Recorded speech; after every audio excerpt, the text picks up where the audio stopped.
sholli sholatad duha. Salatlah engkau setiap hari salat duha. Fa innaha salatul mugarrabin, salatul awwabin. Sesungguhnya salat duha itu adalah salatnya orang-orang yang dekat kepada Allah Subhanahu wa taala. Salat duha itu adalah salatnya orang-orang yang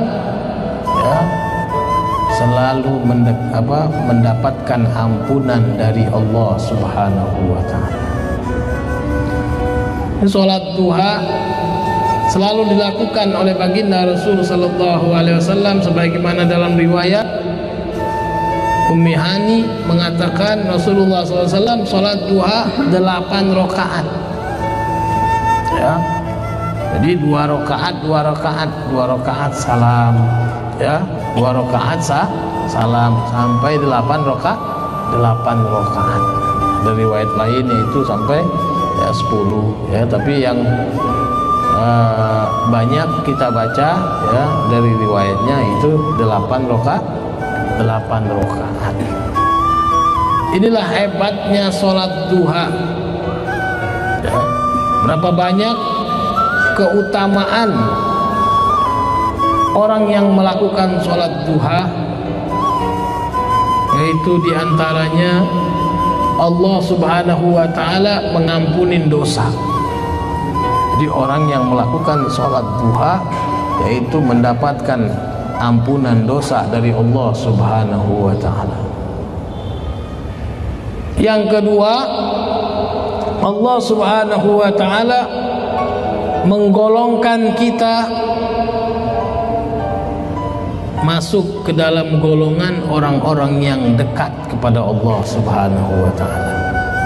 Karena sholat duha itu adalah sholatnya orang-orang mugarrabin, orang yang dekat kepada Allah Subhanahu wa taala. Apabila kita sholat, walaupun kita bukan orang yang dekat kepada Allah, kita sholat duha, termasuk kita digolongkan oleh Allah orang yang dekat kepada Allah, orang yang selalu memohon ampun, selalu diterima taubatnya oleh Allah Subhanahu wa taala. Yang ketiga, orang yang melakukan sholat duha lam yuktab minal ghafilin. Orang tersebut tidak dicatat dari golongan orang yang lalai kepada Allah Subhanahu wa taala. Jadi orang tersebut dicatat sebagai orang yang selalu ingat kepada Allah. Orang tersebut orang yang selalu taat kepada Allah Subhanahu wa taala. Walaupun dirinya tersebut saya ini bukanlah orang yang selalu ingat kepada Allah. Walaupun dirinya tersebut kalau dia berkaca kepada dirinya, saya ini orang yang lalai kepada Allah, tapi dicatat oleh Allah sebab melaksanakan sholat duha, maka dia termasuk orang yang selalu ingat kepada Allah Subhanahu wa taala. Yang keempat, nanti setelah hari kiamat nanti, sewaktu dibuka-bukanya pintu-pintu surga, orang yang suka melakukan sholat duha dipanggil-panggil oleh pintu surga yang bernama duha. Mari dipanggil-panggil sini yang suka sholat duha di dunianya, ini pintumu, ini masuk dari sini. Dipanggil-panggil oleh pintu duha untuk masuk ke dalam surga.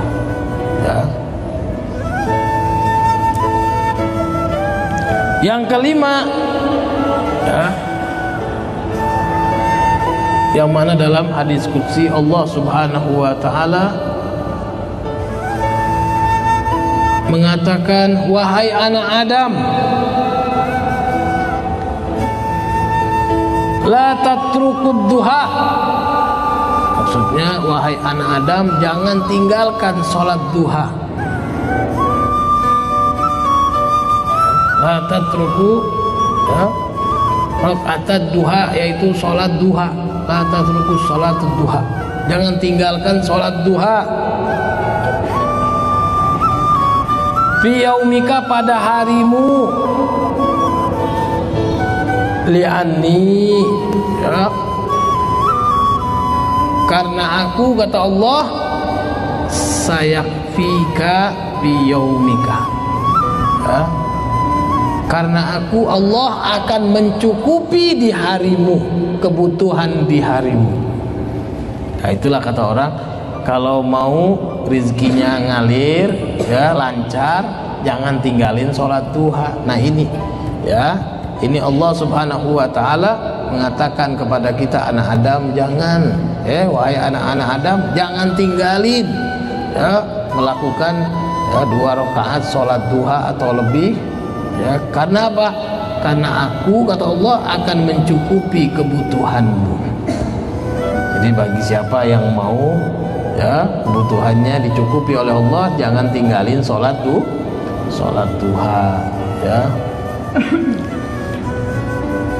Yang keenam, yaitu keutamaannya yang tadi kita baca, ya, bisa mencukupi semua sedekah yang harus kita keluarkan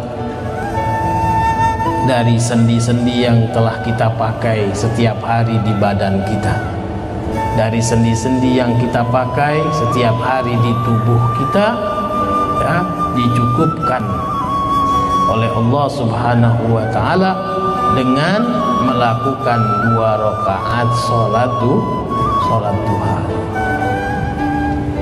Bahkan apabila kita tidak mampu untuk melaksanakan ibadah haji, tidak mampu untuk melaksanakan ibadah umroh,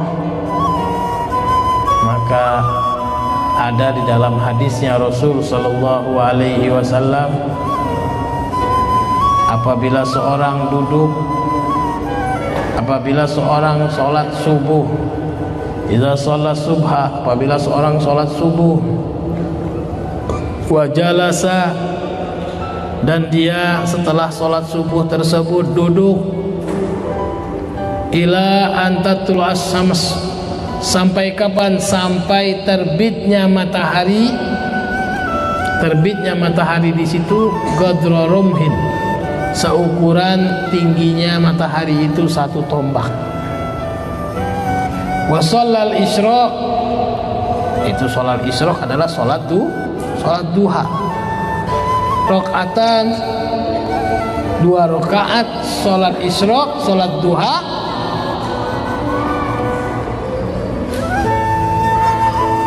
falahu sawabul haji wal umroh tamatan,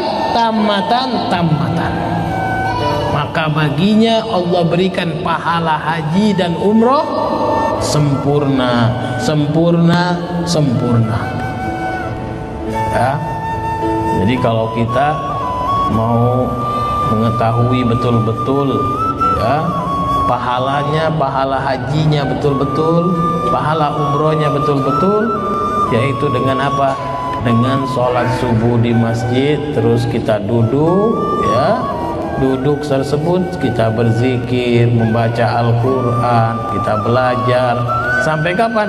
Sampai terbitnya matahari seukuran tombak, ya, sekitar 1 meter lebih dikit, maka kita lakukan langsung sholat isyraq, yaitu sholat duha, maka kita mendapatkan pahala haji dan umroh sempurna.